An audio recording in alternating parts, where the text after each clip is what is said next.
أتحداهم إن كنا أخطأنا مرة، إن كنا ارتكبنا خطأ واحدا في مسيرتنا الطويلة. ومع ذلك يأتي الكونغرس ليقول إننا منظمة إرهابية. كيف؟ لا أدري، هو يقرر وعلينا أن لا نستمع.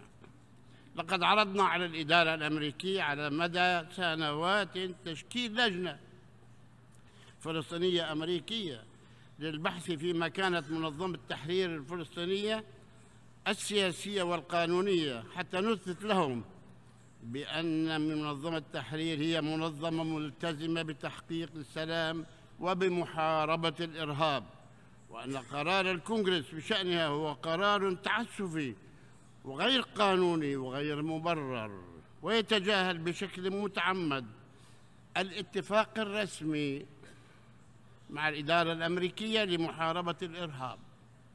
هذا الاتفاق الذي عقدناه مع 83 دولة أخرى، يعني نحن لدينا بروتوكولات مع 83 دولة من دولكم تحت عنوان محاربة الإرهاب، بما في ذلك الولايات المتحدة، ومع ذلك الكونغرس يسمينا إرهابيين.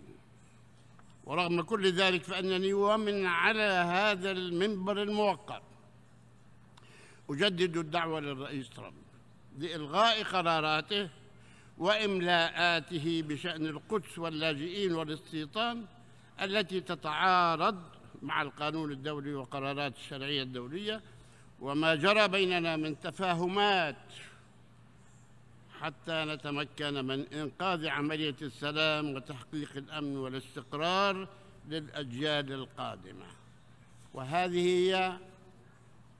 وهذا جزء من التفاهمات موقعة، رسالة موقعة من الإدارة الأمريكية بيننا وبينهم حول كثير من القضايا الآن تجاهلوها جميعاً.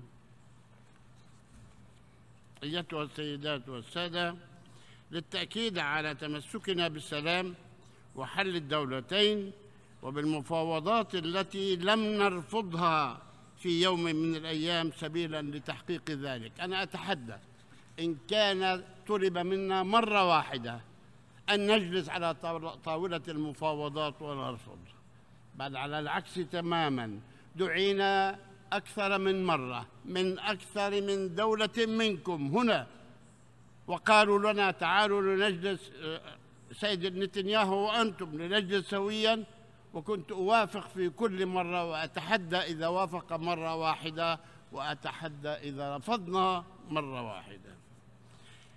أيتها السيدات والسادة، للتأكيد على تمسكنا بالسلام وحل الدولتين بالمفاوضات التي لم نرفضها في يوم من الأيام سبيلاً لتحقيق ذلك، ومن أجل إنقاذ عملية السلام، عرضت في جلسة لمجلس الأمن الدولي بتاريخ 20 فبراير من هذا العام مبادرة تدعو إلى عقد مؤتمر دولي للسلام يستند لقرارات الشرعية الدولية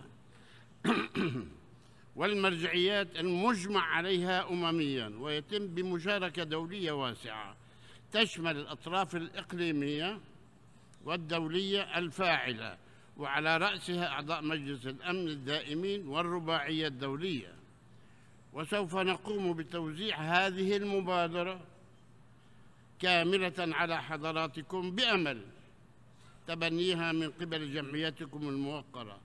وهنا أجدد القول بأننا لسنا ضد المفاوضات إطلاقاً ولم نرفضها يوماً، وسنواصل مد أيدينا من أجل السلام. نحن لا نؤمن إلا بالسلام طريقاً للوصول إلى قضيتنا كما قلت في المقدمة، ولا نؤمن بالعنف والإرهاب، وأعلنا ذلك مراراً وفي كل المناسبات.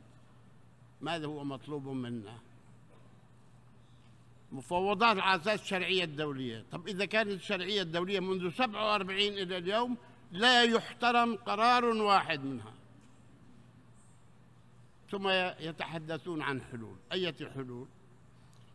إن السلام في منطقتنا لن يتحقق بدون تجسيد استقلال دولة فلسطين بعاصمتها القدس الشرقية ومقدساتها كافة، في كثير من الذين يحاولون أن يتذاكوا علينا.